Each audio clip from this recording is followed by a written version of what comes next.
Solution Hub, and this is where we empower each other. And today we're going to be talking about responsibilities, and basically we are talking about responsibilities of parents to their children. And basically I went to a place recently, and we were just interacting with other parents with children of different age groups, and everybody was every parent was telling us what do their children capable of doing. And so I learned and I picked a few issues, where we are failing as parents, because you realize that there are, children who are of a certain age. For example, your child is already a teenager, and this is the time that you're trying to teach them how to dress, or how to, to clean up, or how to help you in the kitchen. So basically, as the child grows up, it is our responsibilities as parents to teach them, even as a very young age. I have a child of 2 years old. He is able to come and clean the table with me as I do the cleaning. What is you're doing? This is cleaning the table. You are cleaning the table? Yes. Okay, clean it properly then. Yeah.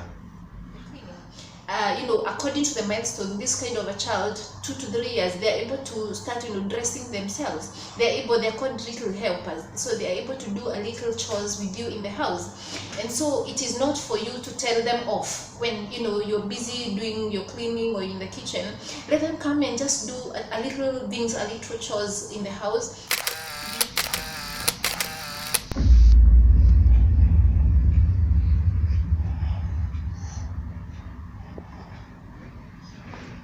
Are you happy? Yes. Okay, clean. You can? Wait, you get the money. Okay.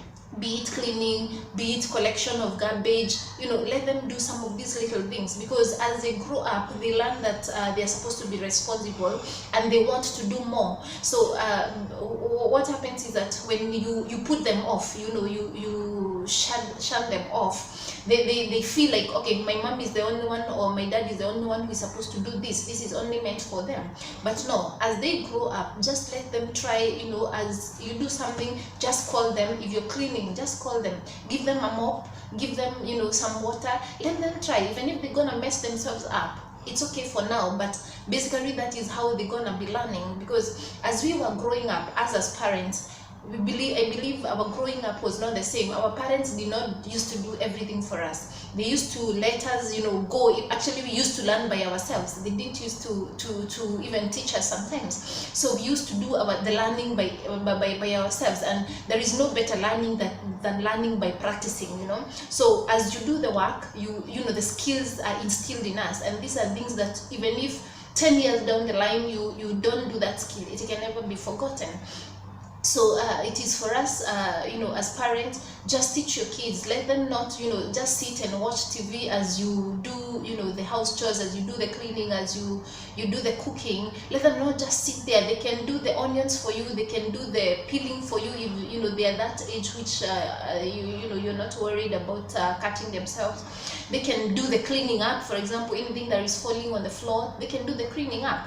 My 6 years old child is able to clean the dishes. So, after eating, nobody will tell them just come and pick the dishes from the table. Automatically, they know that after eating, it is my responsibility to do the dishes, or rather to remove the dishes from the table, even at that young age of 5-6 years. So don't let your child be a teenager, 12, 13, 14 years, and they just wait for you to do all the work. They just wait for the maid to do all the work, and they're just sitting there making their own tea. By the time they are the age of 12 years, 13 years, they can be in a position to do their own tea, do simple meals like an egg, chop the vegetables and stuff like that. So it is your responsibility as a parent just to instill this discipline in them, such that even if you're not there, you're not worried, oh, what will my child eat, or what will they do because I'm not available. No, they are in a position to do it by themselves, at that time and at that level. So just instill the discipline in them, just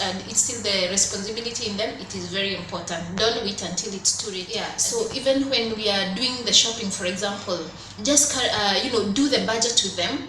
so that they learn that when you're going to the shop, for example, they are not going to be asking for things that you did not budget for. So involve them in your budgeting as well, so that you write every item that you're going to be buying. So if you did not write that you're going to buy a chocolate or a sweet, it is that will be instilled in them, that they know, okay, we did not budget for a sweet, so I will not ask for a sweet when we go to the shop.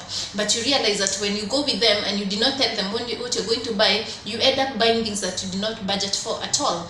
And then once you involve them in the responsibilities. For example, if my child does well in cleaning or in removing the dishes from the table, it is for us to give positive feedback, affirm those positive things that they are doing. And even to an extent of, you can be giving them maybe something to save. Oh, you did well, okay, I'll give you some money to save. So get, even if it is a tin or those money savers in the house, just give them. That way you encourage them to do the proper things that they are doing. So that is basically psychology. So the more you do something, the more they do something good, the more you affirm it, the more they want to repeat it. So you they will associate the good work with whatever you're giving them, or rather they will associate whatever you're giving them with the good work, and that way they will be encouraged. Even when you don't tell them, they will automatically want to do, so that they can come back and tell, oh, I did this. So you automatically give them what you have promised them, and that is a way to grow responsible children and responsible citizens.